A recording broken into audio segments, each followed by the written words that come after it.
창세기 13장입니다. 12장에서는 아브라함이 선택되고 불림받은 장면 나오죠. 아브라함이 이제 불림받고 카나안 땅으로 들어왔는데 또 기근이 들물 말미암아 이집트로 나갔다가 다시 또 돌아왔단 말입니다. 이집트로 내려간 것은 분명히 아브라함의 믿음의 여정이 아니었고요. 그것으로 인해서 여러 가지 문제를 겪게 되죠. 이집트에서 나왔습니다. 13장 1절 아브라함이 이집트에서 나왔는데 그와 그의 아내와 그의 모든 소유와 롯도 그와 함께하여 남쪽으로 가니. 자, 이집트에서 올라왔는데요. 남쪽으로 가니 하니까 약간 오해가 있을 수 있어요. 이집트가 더 남쪽이잖아요. 이집트가 남쪽이고 카나안 땅이 북쪽인데 이집트에서 남쪽으로 갔다니까 더 남쪽으로 갔단 말인가? 그 말이 아니고요. 이스라엘의 남부지방으로 갔단 말이에요. 그래서 남쪽이란 말은 이스라엘의 남부지방을 말하는 것이고 그쪽으로 올라간 것이에요. 예, 상대적으로 이집트에서 올라간 것이죠. 이집트로 간 것이 얼마나 큰 이 실책이었냐면은 뒤에 보게 되면 아브라함이 자식이 없다 보니까 사레의 종 하갈을 통해서 첩으로 삼아가지고요. 하갈을 통해서 이스마엘을 낳잖아요. 근데 그 하갈이 이집트인이라고 합니다. 이집트 여인. 모르겠어요. 언제 이 이집트 여인 하갈이 아브라함의 가족으로 들어왔는지는 정확하게 나와 있지 않습니다. 하지만 정황적으로 보게 되면 이때 아니면 유입될 리가 없죠. 아브라함이 메소포타미아에 있을 때 그곳에서 이집트 여인을 만날 리는 없겠고요. 하란에서 가족들과 함께 있을 때 이집트 여인이 거기서 종살이할 일은 없습니다. 안 될 건 없지만은 당시 고대 사회는요, 오늘날처럼 교통이 발달해가지고 이동이 막 되는 곳이 아니었지 않습니까? 옛날에는 자기 있는 지역에 그냥 평생 삽니다. 지역을 옮긴다는 얘기는 정말 특별한 얘기거든요. 그래서 아브라함의 가족 가운데 이집트 여인이 들어왔다는 것 자체는 아브라함이 이집트로 들어갔을 때 들어온 것이, 그렇게 보는 것이 가장 합리적인 추론이에요. 자, 그러면요, 여러분 잘 알죠? 하갈이 들어와서 이스마엘을 낳았습니다. 그로 인해 지금까지 벌어지는 역사의 비극, 그렇잖아요. 그 이스마엘 족속 때문에 지금도 이스라엘과 갈등을 하고 있는 거 아닙니까? 아브라함이 BC 2000년이고 지금이 AD 2000년이니까 4000년이에요. 4000년의 갈등, 약 4000년의 갈등이 아브라함이 이집트로 내려가지 않았으면 안 생겨도 될 일이 들어온 것입니다. 물론 아브라함은 이 일 자체만 가지고 큰 책망을 받거나 그러지 않았습니다. 그리고 이 일로 인해서 아브라함의 축복이 이제 취소되거나 그런 것도 아니었고요. 하나님께서는 아브라함을 행위에 따라 선택하지 아니하고 믿음에 따라, 은혜에 따라 선택하셨기 때문에 그러한 실체에도 불구하고 하나님은 아브라함을 사랑하셨고요. 아브라함을 이끌어 주셨어요. 마치 신약성도 같아요. 아직은 구약이지만 율법 이전이기 때문에 율법 이전 시대의 구약 시대는 오히려 신약과 비슷한 것이에요.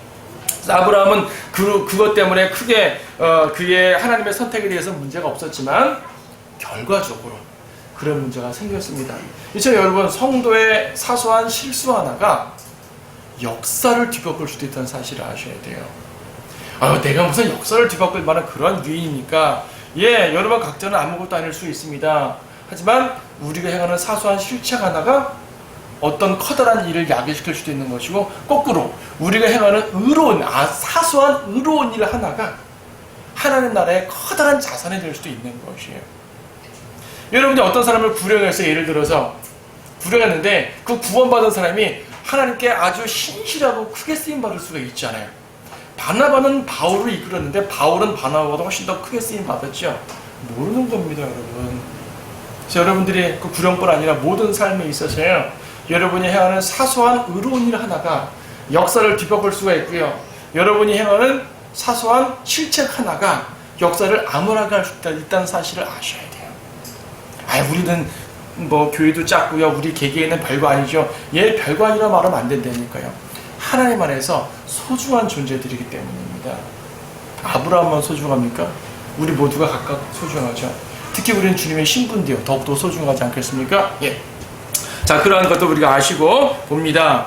자, 올라왔습니다. 2절 아브라함은 가축과 은과 금으로 매우 부유하였더라. 예. 원래부터도 좀 부유했었지만 이집트에 내려가서 좀 부끄러운 일로 말미암아 부유하게 돼서 돌아왔어요. 별로 좋은 간증은 아니죠. 그가 남쪽에서 베델에 이르기까지 이동을 계속하여 베델과 아이 사이 처음에 그의 장막을 쳤던 곳에 이르니라. 아브라함이 처음에 제단을 쌓았던 자리인 그곳에서 주의 이름을 부르니라. 우리 앞에서 보았죠. 하나님께서 아브라함을 그 땅으로 이끌으신 다음에 맨 처음 이 땅이 내가 너에게 줄 땅이야 라고 말씀하신 정도는 세켐이었지만, 세켐은 그냥 제단만 쌓고 지나쳤습니다. 12장 8절 보게 되면 베델 동쪽상에다가 장막을 쳤어요. 1차 정착지입니다. 세켐은 정착지가 아니에요. 이동하는 땅이었고요. 베델이 1차 정착지였습니다.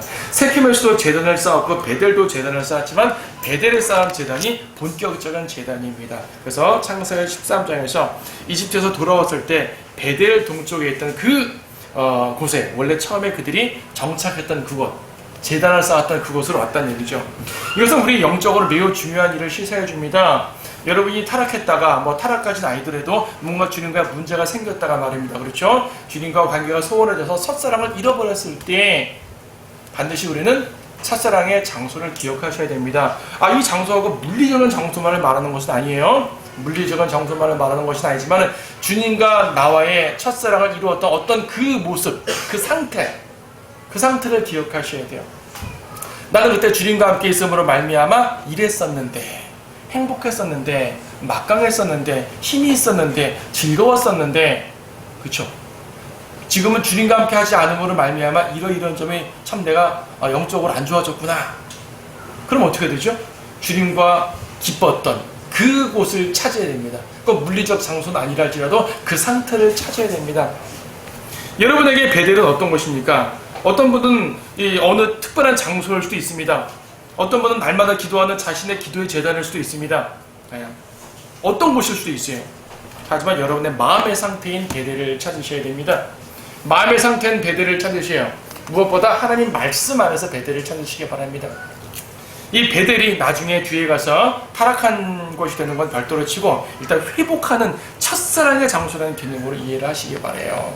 아브라함은 첫사랑의 장소로 돌아왔다고 생각을 하면 됩니다. 자, 첫사랑이라는 얘기는 계시록 용어긴 하지만은 같은 개념으로 이해를 하시라는 것입니다. 자, 여러분의 베델은 어디입니까? 어제 아브라함과 함께 갔던 롯도, 양떼와 숫떼와 장막들을 소유했더라. 롯도란 말이 지금 5절에 나오고요. 앞에 있는 1절로 나왔습니다. 롯이 강조될 이유가 없습니다. 하나님께서는 아브라함과 언약을 맺었지 롯과 언약을 맺은 건 아니에요.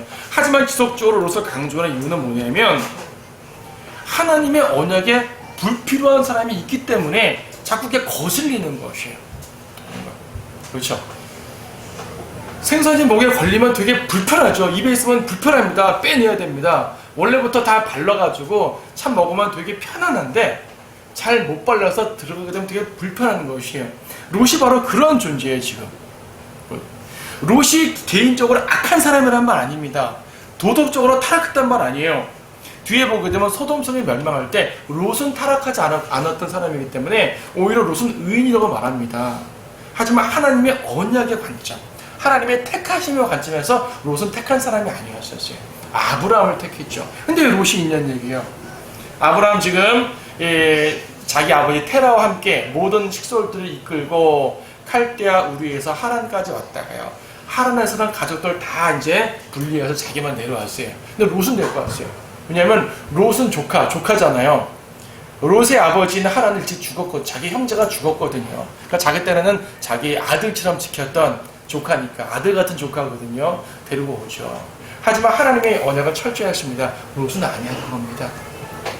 롯을 데리고 왔던 그 아브라함의 선한 마음에 잘못된 건 절대로 아닙니다. 선한 마음은 좋아요. 하나님의 언약은 아니기 때문에 분리시키는 것입니다.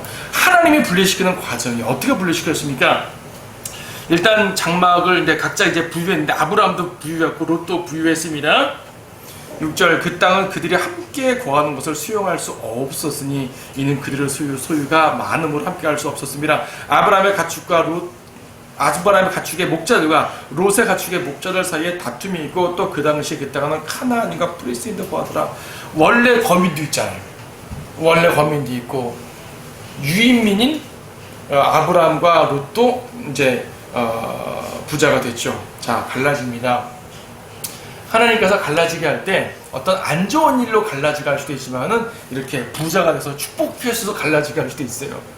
세상 사람들은 이 모습이 참 좋은가 봐요. 아 그래, 이왕 하나님의 뜻을 이루려면 각자 본성에서 갈라지면 얼마나 좋겠냐. 참 좋아 보입니다. 좋아 보이나요? 아직은 그래 보이죠? 이어진 내용 보니까 그렇지 않습니다. 분명 아브라함은 간증을 유지했어요.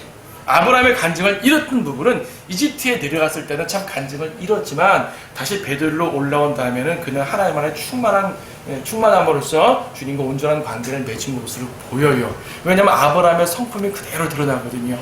자, 조카 롯에게 말합니다. 자, 헤어지는데 우리가 형제가 아닌, 실제로는 삼촌 조카가 아니지만은 큰 틀에서 형제가 아니라 말하는 것이, 갈라지자. 9절, 내 앞에 온 땅이 있지 아니하냐. 내가 부탁하노니 나에게서 갈라져 나가라. 선택권을 누구한테 줍니까? 롯에게 주죠. 내가 왼쪽으로 가면 나는 오른쪽으로 갈 것이요, 또 내가 오른쪽으로 가면 나는 왼쪽으로 가리라. 자, 롯이 뭘 선택할 줄 알아요? 롯이 더 좋은 걸 선택할 수 있잖아요. 실제로 좋은 걸 선택했습니다. 손해보는 거예요, 아브라함은. 자, 여러분은 어떻습니까? 우리가 누군가에게 선택을 주고 이렇게 이렇게 좋은 걸 베풀어도요, 항상 우리는 내 것을 남겨두고 나를 더 좋게 만든 다음에 나와 가족들을 우선으로 한 상태에서 그나마 최대한 줍니다. 그렇죠. 남한테 베풀 때 나를 손해볼 만큼 베풀진 않잖아요. 근데요, 할 수만 있다면 그렇게 하는 게 좋아요. 근데 이거는 강요적인 명령은 아닙니다. 그렇게 하지 않았다고 벌을 주거나 그러지도 않아요. 하지만 최상의 모습은 뭐냐면 아브라함의 모습이에요. 아브라함은 형제 사랑의 극치를 행한 분이에요. 내가 손해봐도 좋으니까 네가 먼저 선택해. 아브라함은 아들 같은 자식이기 때문에 더욱더 그럴 수 있겠죠. 아버지 된 사람으로서 아들이 더 좋은 걸 갖겠다는데 마다할 아버지가 어디겠습니까? 아브라함은 선한 마음으로 한 것입니다. 근데 롯의 모습을 보십시오. 이 삼촌, 아빠 같은 삼촌의 이 선한 마음을 아랑곳할 거 없이 자기 좋은 걸 딱 취합니다. 자식들의 모습 같습니다. 일반적으로는 그래 볼 수 있지만은 이 롯이 본 소돔이 어떤 곳인지를 우리 잘 안단 말이에요. 자, 여기 중요한 표현이 나옵니다, 여러분. 10절에 보니까 이에 롯이 눈을 들어 요단의 온평지를 바라봤다 그래요. 근데 뒤에요, 어디에요? 14절에 롯이 아브라함에서 갈라진 후에 주께서 아브라함에게 말씀하시기를 이제 내 눈을 들어 내가 있는 곳으로부터 북쪽과 남쪽과 동쪽과 서쪽을 바라보라 그랬습니다. 롯도 눈을 들어요. 들었습니다. 아브라함도 눈을 들었습니다. 자, 롯이 본 건 뭘 거야? 눈을 들어 딱 봤더니요, 지금 아브라함과 롯이 있는 지역이 베델 지역이라고 그랬습니다. 자, 지도를 그려놓지 않았는데 베델 지역은 사해바다 있죠. 사해바다의 북쪽 부분, 북쪽에 좀 더 올라간 부분이에요. 거기서 언덕에서 보기에는 사해바다가 쫙 펼쳐서 보입니다. 사해바다 건너 오늘날 요르단 지역까지 쫙 보입니다. 근데 사해바다가요, 사해바다의 남부에 지금도 꽤 큰 평야가 있어요. 평야라기보다는 꽤 넓은 평원입니다. 지금도 그래요. 지금 사람은 살지 않고 광야지만 꽤 넓습니다. 이 당시는요, 사해바다의 남부 부분 자체가 바다가 아니라 이제 소돔성이 있는 평지라고 합니다. 평지. 사해바다 남쪽의 반 정도가 원래 사람 사는 곳인데 이제 소돔 그 멸망 이후로 바다가 된 걸로 우리는 여겨져요. 평지입니다. 10절 보니까 소알이 이르기까지 어느 곳이나 물이 넉넉하다 그랬습니다. 주께서 소돔과 고모라를 멸망시키기 전이었으니 주의 동산과 이집트와 같다 말합니다. 여러분, 주의 동산 에덴입니다. 롯은 에덴을 본 적이 없어요. 그쵸? 롯은 에덴을 본 적이 없습니다. 주의 동산 본 적이 없습니다. 롯은 뭘 봤죠? 이집트를 봤어요. 이집트는 같이 갔다 왔잖아요. 그러니까 이집트가 너무 좋았던 것인데 아브라함이 이집트를 나와서 다시 베델로 올라오니까 불편했던 것이죠. 야, 우리 삼촌 말이야, 그 좋은 이집트 그래도 파로와가 잘 얘기해서 그 주변 땅 하나 잘 갖고 있으면 좋을 텐데 이집트의 나일강 하고는 말입니다, 정말 좋거든, 비옥하거든요. 그곳에서 있다가 그곳을 기억했는데 올라갔더니 없어요. 불편해요. 그런데 소돔성을 보니까, 소돔의 평지를 보니까 이집트 같은 거예요. 세상을 맛본 사람이 다시 세상을 나아가는 거죠. 기회가 되니까 다시 세상을 잡습니다. 이 경우 아브라함 같은 사람은 아, 나는 세상을 봤지만 역시 주님이 더 좋아 하고 주님을 붙잡고 남는 사람이 아브라함, 베델에 있는 것이고요. 그래, 세상을 봤더니 참 좋았어. 내가 왜 다시 여기서 이렇게 고생하고 있지? 다시 세상으로 나오고 싶어. 이게 바로 롯 같은 사람인 것이에요. 자, 롯과 아브라함은 차이가 뭐죠? 눈을 들어 무엇을 봤느냐입니다. 롯이 본 것은 이집트였습니다. 이집트가 비옥했지만 그것은 세상이었습니다. 악한 곳이었습니다. 죄가 있는 곳이었습니다. 근데 롯은 그것을 주의 동산 같다고 느꼈어요. 에덴과 같다고 느꼈습니다. 어떻게 세상을 에덴처럼 느끼다는 얘기예요. 영적 분별이 완전히 망가진 거죠. 그렇죠. 이집트를 주의 동산 같다? 자, 오늘날 육신적인 수많은 교인들을 보십시오. 육신적인 수많은 교인들을 보게 되면은, 야, 저 사람 말이에요. 좋은 집도 갖고 좋은 차도 갖고 성공하니까 주님 축복하셨나 보네. 세상에서 성취한 것을 가지고 하나님의 축복으로 동일시해버리니까 세상을 주의 동산으로 착각하게 되는 것이죠. 이게 세상의 눈을 고정시킨 육신적인 성도의 모습입니다. 반면 아브라함을 뭘 봤습니까? 14절에서 하나님께서 이제 롯을 갈라낸 다음이죠. 갈라낸 다음에 아브라함만 단독으로 남은 상태에서 아브라함에게 다시 한번 땅을 약속합니다. 땅에 대한 약속은 앞에 12장 나왔었어요. 아브라함의 씨를 번성케 하고 그 씨, 즉 아브라함의 후손에게 땅을 준다는 약속했는데, 그때는 롯이 있는 상태지만 지금은 롯이 없는 상태에서 확실하게 말씀하십니다. 아브라함 단독에게 말씀하시는 거죠. 내 눈을 들어! 내가 있는 곳에서부터 북쪽과 남쪽과 동쪽과 서쪽을 바라봐라. 이는 내가 보는 모든 땅을 내가 네게 줄 것이며 내 씨에게 영원히 주고 내가 내 씨를 땅에 티끌 같게 하리니 할 것이니 사람이 땅에 티끌을 셀 수 있다면 내 씨도 셀 수 있으리라. 땅에 티끌 셀 수 있습니까? 못 세잖아요? 그렇게 많다는 얘기입니다. 일어나서 그 땅을 가로와 세로로 걸어라. 내가 그것을 내게 주겠습니다. 아브라함의 가로와 세로로 걸어봤자 얼마나 헛겠습니까? 가로와 세로로 걸으라는 말은 실질적으로 느끼라는 말이고요. 14절에서 보라 그랬습니다. 언덕 위에서 보게 되면 정말 쫙 끝까지 보이거든요. 그 모든 땅들을 다 주겠다. 좋죠. 롯은 소돔 그 지역만 봤는데 하나님께서 아브라함에게 전체 땅을 주셨어요. 근데 여러분, 이 땅이 어떤 곳인지 아십니까? 베델에서 북쪽으로 한참 올라가게 되면 거기서부터는 이제 초원도 있고요, 낮은 산지도 있고요, 간헐천도 있고요. 그래가지고 정말로 목초지가 있고 정착하기 좋은 땅입니다. 하지만 베델 이남은요, 광야예요. 눈을 들어 보라, 이 땅 다 너한테 줄게 하고 봤는데 광야예요. 여러분 어떻게 생각하세요? 자, 눈을 들어 보라, 저 땅 다 줄게 했는데 그 땅이 그냥 이 비옥한 땅이면 얼마나 좋겠어요. 야, 저 땅을 나에게 준다구나. 저 목초지, 저 토양, 저 농경지, 저 도시, 저 큰 집, 저걸 나한테 주겠구나. 감사하다. 근데요, 눈을 들어 보니까 허벌판입니다. 황무지, 돌밖에 없어요. 비도 안 와요.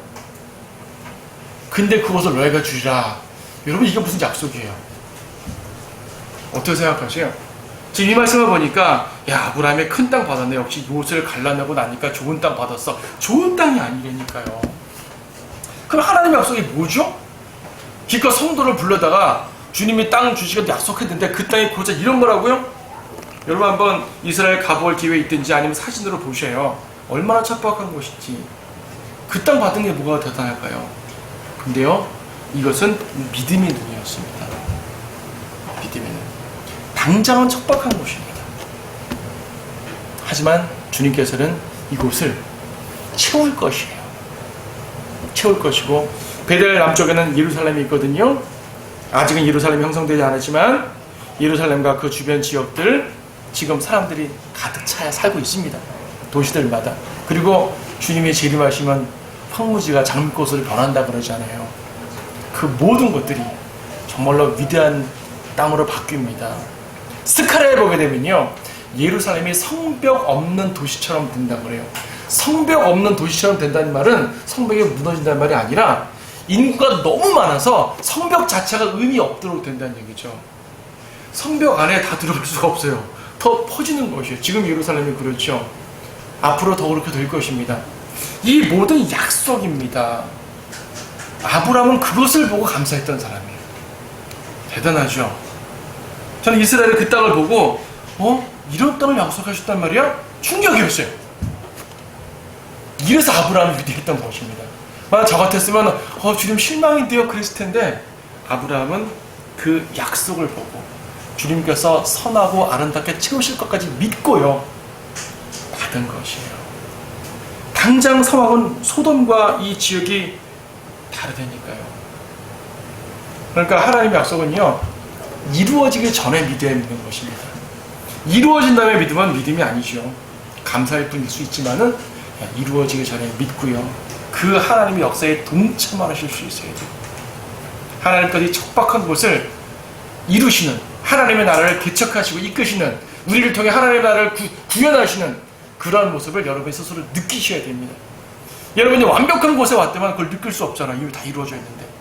여러분들은 개척자입니다. 이곳에서 하나님의 나라가 온전히 구현되도록 하는 개척자들이에요. 이것을 믿음으로 받아들인 사람은 주님의 그 고귀한 역사를 동참하는 자가 될 것입니다. 그래서 저는 여러분 모두가 그런 동참자들이 되기를 바랍니다. 네. 자, 이제 롯은 살펴봤죠. 그 소돔을 봤죠. 근데 거기 13절 보니까 그러나 소돔인들은 사악하였고 주 앞에 극심한 죄인들이었더라. 성경에 처음으로 죄인이라는 단어가 쓰였습니다. 죄라는 말은 카인 때 이미 쓰였지만, sin이라는 말은 카인 때 쓰였지만요, sinner, 죄인이라는 말은 처음 쓰였어요. 소돔인들에게 처음 쓰였습니다. 첫 언급의 원칙이라는 것이 있어요. 죄인이 어디에서 처음 쓰였나 보면은 소돔인들 어떤 사람들이죠? 극심한 타락한 사람들, 특히 동성애자들. 그렇죠. 그러니까요, 동성애자들은 지금 다양하게 사회운동을 통해가지고 그것이 죄가 아니다 막 하지만 하나님께서 처음부터 죄라고 말씀하시는 것이에요. 변하지 않는 진리입니다. 세상이 아무리 바꿔도 변하지 않는 진리. 주님은 죄는 죄로 보십니다. 죄를 용서할 수는 있지만은 죄 자체를 무시하진 않으세요. 죄는 죄입니다. 넘어갑니다. 14장 들어가게 되면은 신할왕 아므라펠 때에 엘라살왕 아리옥과 엘라망 크돌라메가 민족들이랑 티다리, 자 4명의 왕이 나옵니다. 신할왕 아므라펠, 엘라살왕 아리옥, 엘라망 크돌라메, 민족들이랑 티달, 4개의 좀 큰 제국 왕들입니다. 이 왕들은요 이스라엘 북동쪽에 있는 좀 큰 제국들을 말하고요. 그래서 2절은 소돔왕 베라, 고모라왕 비르사, 아드마왕 시납, 스보이왕 세메벨, 벨라 곧 소아랑. 5. 여기는 도시국가들이에요. 5개의 도시국가, 이 사해 바다 남쪽에 있는 5개의 도시국가를 거대한 민족들의 왕들이 침공을 합니다. 식민지로 다스렸던 것 같아요. 식민지로 다스렸었는데 14절 보니까 식민지로 다스렸었는데 13년 만에 반역했다고 합니다. 반역하니까 이제 응징하러 온 것이에요. 응징하러. 근데 이 신할왕 아므라펠이 누구냐면 역사적으로 바빌론 왕 함무라비라고 알려집니다. 함무라비 대왕이라고 들어보셨습니까? 함무라비 대왕은 고대 아주 유명한 왕이고요. 법전 체계를 만들고요. 아주 대단한 왕이에요. 근데 바빌론 역사에는 이 사람이 아므라펠이라는 말이 안 나오고 함무라비 나올 때 그 함무라비가 이스라엘에 침공했다 이런 역사가 없어요. 그래서 역사학자들이 이걸 믿지 않습니다. 이 말을. 성경을 믿지 않는 거죠. 이 아므라펠이 함무라비가 아니야 라고 말하죠. 왜냐면 뒤에 보면요, 아브라함의 사병 318명한테 깨졌거든요. 함무라비가. 대제국 함무라비 왕이 아브라함의 사병 318명에게 깨졌다는 말을 인정할 수가 없잖아요. 그래서 그들 역사는 안 써있어요. 성경에만 나와 있습니다. 야, 그건 그렇다 치고. 자, 그래서요, 이 대제국들이 이스라엘 땅에 있는, 카나안 땅에 있는 이 도시국가, 소돔을 포함한 도시국가를 침공했습니다. 그리고 잡아갔습니다. 어디에요? 넘어가면은 11절, 14장 11절 보니까 그들이 소돔과 고모라의 모든 재물과 그들의 모든 식량을 탈취해가고 소돔에 거하는 아브라함의 형제 아들인 롯과 그의 재물도 빼앗아갔더라. 하나님께서 왜 롯의 역사를 이렇게 썼을까요? 이방 왕들이 어떻게 했다는 게 뭐가 중요할까요? 아브라함 얘기에서 갑자기 이 롯의 얘기로 넘어갈까요? 아브라함이 여기에 행한 역할이 있기 때문입니다. 어떻게 하나님께서 이 일을 쓰시는지 보세요. 자, 롯이 사로잡혀가니까 이때 이미 아브라함은 13장 18절 보니까 헤브론으로 옮겼다 그러는데요. 헤브론은 유다 땅 가장 남쪽 부분에 있습니다. 한참 밑으로 내려온 것이에요. 남쪽으로 내려온 상태에서 지금 소돔 땅이 사로잡혀 갔으니까 도우러 갑니다. 소돔을 도운 게 아닙니다. 아브라함은 조카 롯을 도우러 갔습니다. 롯이 소돔에 가지 않았으면 이런 전쟁에 낄 이유가 없죠. 참 롯은 언약의 백성 아브라함을 불편하게 한 사람입니다. 육신적인 성도가 영적인 성도에게 참 불편을 끼치기도 합니다. 그렇다고 영적인 성도가 당신은 육신적인 성도이기 때문에 난 당신을 돕지 않소 하고 딱 내치지도 않습니다. 보세요. 영적인 성도인 아브라함은 육신적인 성도인 롯을 도와주러 갔습니다. 참 불편하게 하는 존재죠. 하지만 영적인 성도는 그것을 불편하지 않고 도와주러 가는 것이에요. 얼마나 멋진 모습이에요. 그리스도의 모습도 이런 모습이겠죠? 도와주러 갔어요. 자, 그래서 14절 보니까 아브라함의 자기 형제가 사로잡혀 갔음을 듣고 자기 집에서 태어난 훈련받은 종 318명을 무장시켜 그들을 추격하여 단까지 가서 이스라엘 쫙 최북단 단까지 가서 그들을 대항해서 그와 그의 종들을 나누어 밤에 그들을 치고 다마스커스 왼편에 있는 호박까지 추격하여 모든 재물을 다시 찾아오고 자기 형제 롯과 그의 재물과 여자들과 백성도 다시 찾아왔더라. 다 찾아왔습니다. 아세요? 네. 여기서부터 중요한 일이 생깁니다. 17절 아브라함이 크돌라오멜과 그와 함께한 왕들을 쳐부수고 돌아온 후 소돔 왕의 골짜기인 사회 골짜기에서 그를 맞이하러 나왔으며 당연히 소돔 왕은 맞이하러 나와야죠. 자기 백성들과 자기 재물을 찾아왔으니까 고맙잖아요. 나왔습니다. 또 누가 나왔습니까? 살렘 왕 멜키세덱. 살렘은 예루살렘 지역을 말합니다. 아직 예루살렘이라 불리지 않았어요. 하지만 그 지역입니다. 예. 살렘이라는 지역에 멜키세덱이라는 왕이 있는데 이 사람이 나왔습니다. 멜키세덱, 즉 살렘 왕은 이 전쟁에 포함되지 않았던 사람입니다.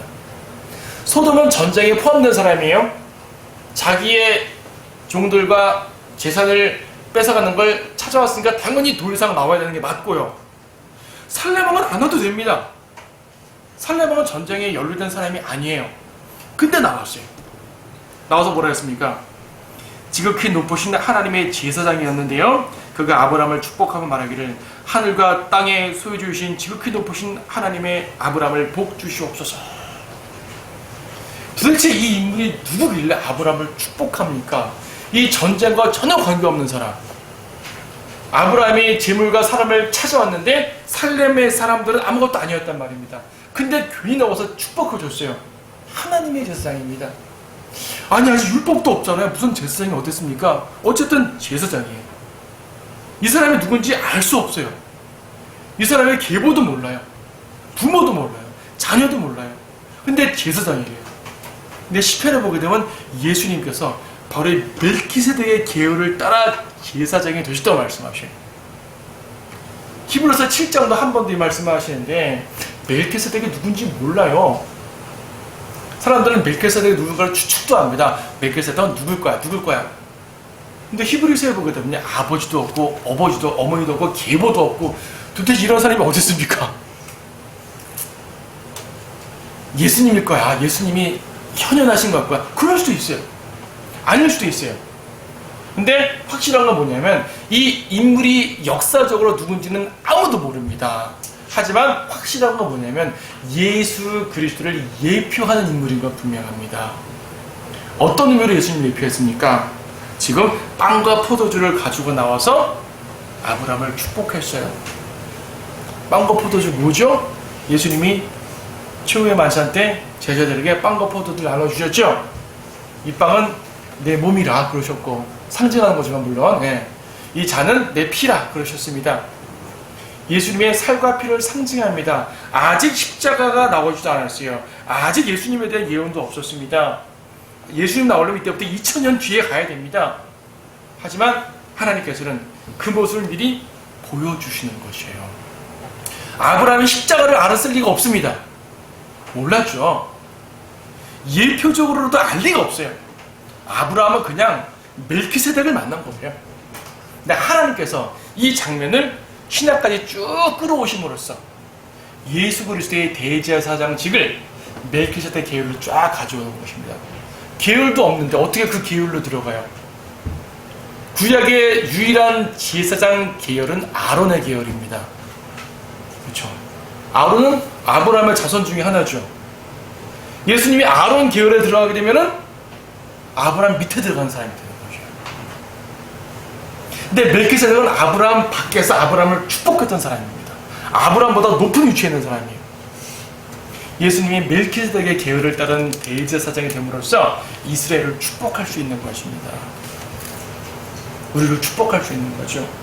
그랬더니 아브라함이 뭘 했습니까? 11절 들었습니다. 20절 너의 원수들을 내 손에 넘겨주신 지극히 높으신 하나님 송축하라 하니 아브라함이 모든 것에 11조를 그에게 드리더라. 11조가 성경에 처음 등장했습니다. 전리품의 11조입니다. 전리품의 11조. 네. 11조는요 성경에만 나오는 것이 아니라 고대의 일반적인 조세 제도의 풍습이에요. 우리나라도 고대에 세금을 10분의 1 바친 예가 있고요. 고대 왕국은 대부분 10분의 1을 세금을 바칩니다. 그래서 11조라는 건 성경에만 나오는 건 사실이 아니에요. 고대 문서를 보게 되면 아브라함 이전부터 이미 근동에 10분의 1을 바쳤던 그런 예가 많이 있어요. 중요한 건 하나님께서 이것을 영적으로 그 성경적인 11조로 가져오는 거죠. 11조의 기원입니다. 11조의 기원. 아브라함은 단지 전리품의 11조를 드린 것뿐이고 이 이후에 계속적으로 11조를 드렸다는 말은 없고요. 이때 특별하게 드린 거예요. 이것이 기원이 된 것뿐이죠. 율법에 따른 11조는 또 매년마다 혹은 3년에 한 번씩 드리는 구체적 규례가 등장합니다. 구체적 규례로서 드리는 11조는 구약이에요. 그럼 신약은 무엇이냐? 신약은 구체적 규례가 없습니다. 구체적 규례가 없으니까 자원함이죠. 자, 여기에서 사람들이 신약기 11조를 드려야 되냐 말하냐 논쟁을 꽤 많이 합니다. 이거 여러분 확실하게 알고 넘어가세요. 사람들은 11조 그러니까 그 10분의 1이라는 수치에 민감합니다. 10분의 1이라는 수치에 민감해가지고 거기에 따라서만 논쟁을 하는데 그것이 아니고요. 구약에서는 11조라는 규례가 있었지만 신약에서는 11조라는 단어가 없어요. 일단 예수님께서 11조에 대해서 언급하신 것 복음서에 나오는 것 말고 서신서 들으면 사도행전 이후로 11조라는 단어가 없어요. 대신 자원함으로 헌금을 드립니다. 그러면 여러분들이 용어를 11조라는 용어를 써도 되고 안 써도 돼요. 사실은요. 11조라는 용어가 성경 용어잖아요. 구약 신약을 떠나서 성경 용어라는 얘기죠. 그래서 11조라는 말은 그리스도인 사회에서 받아들여지는 것이에요. 하지만 구약의 규례로 주어진 건 아니죠. 구약처럼 10분의 1 규례 딱딱 1년에 얼마큼 이런 규례가 없다는 얘기입니다. 그래서 하나님께서 이 부분에 대해서는 성도들에게 자유로 맡겨주신 것이에요. 여기에 대해서 11조를 왈가왈부할 필요가 없습니다. 여러분들이 자원함으로 내면 돼요. 그 용어를 11조로 써도 되고 안 써도 됩니다. 여러분 중에서 11조를 들었으면 11조 들으시는 거예요. 자신은 하나님께 10분의 1을 드리는 것이 가장 합당하다고 여긴 거죠. 그분은 교회에서 강제적으로 한 것이 아니라 각자의 자원함 속에 난 10분의 1 드리는 것이 나한테 가장 주님께 드리기 적절합니다. 드리는 거예요. 그냥 어떤 분은 그것이 수치가 안 받을 수도 있어요. 무슨 말씀인지 알죠? 그래서 신약에서는 11조도 헌금이든 자원함으로 이루어지면 되는 것입니다. 교회의 규례로서 교리적인 규례는 아닙니다. 자원함으로 얼마든지 할 수 있는 것이고, 그렇죠? 자원함을 한다는 것이 핵심입니다. 네. 근데 지금 누구예요? 멜키세덱이 축복하니까 또 누가 축복한 게 또 나왔습니다. 20절 소도망이 아브라함에게 말하기를 사람들은 내게 돌려주고 물품은 내게 취하라. 물품은 당신 취하고 전리품은 당신 다 갖고요. 사람만 내가 돌려주십시오. 이때 아브라함이 뭐라 말합니까? 22절 내가 하늘과 땅에 소유 주신 지극히 높으신 하나님 곧 주께 내 손을 드니 내가 아브라함을 부자로 만들어 주었다고 내가 말하지 않게 하기 위하여 내가 시로라기 하나나 신발끈이라도 취하지 않을 것이며 라고 말합니다. 내가 소돔왕 당신한테 재물을 받으면요 당신이 말할 거 아니에요. 나 때문에 부자 됐다고. 난 그런 말 듣기 싫습니다. 당신 재물 안 받아요. 당신 세상 재물 필요 없습니다. 왜? 나는 이미 하나님께 축복을 받았기 때문이에요. 하나님께 축복받았어요. 하나님의 제사장을 통해서 하늘과 땅의 소유주이신 지극히 높으신 하나님으로부터 축복받았기 때문에 소돔 왕 당신이 주는 세상 재물 필요 없습니다. 과감하게 거절할 수 있었어요.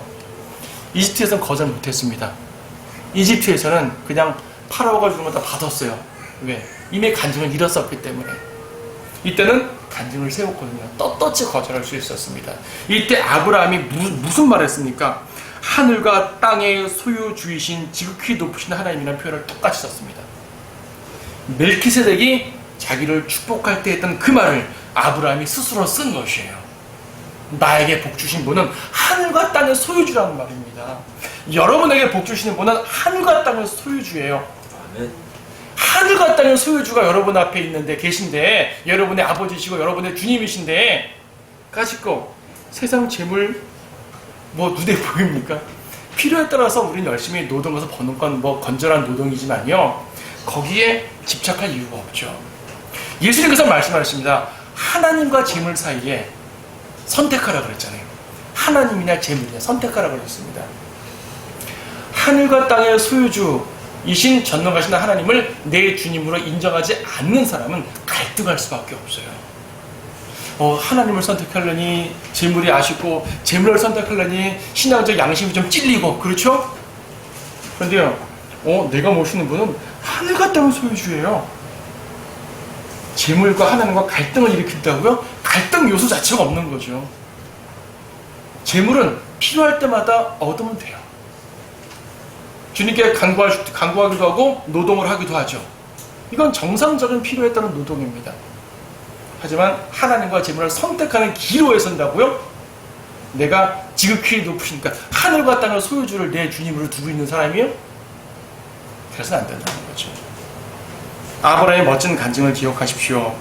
하늘과 땅의 소유주이신 지극히 높으신 하나님, 바로 그분이 여러분의 하나님이라는 사실을 기억하시기 바랍니다.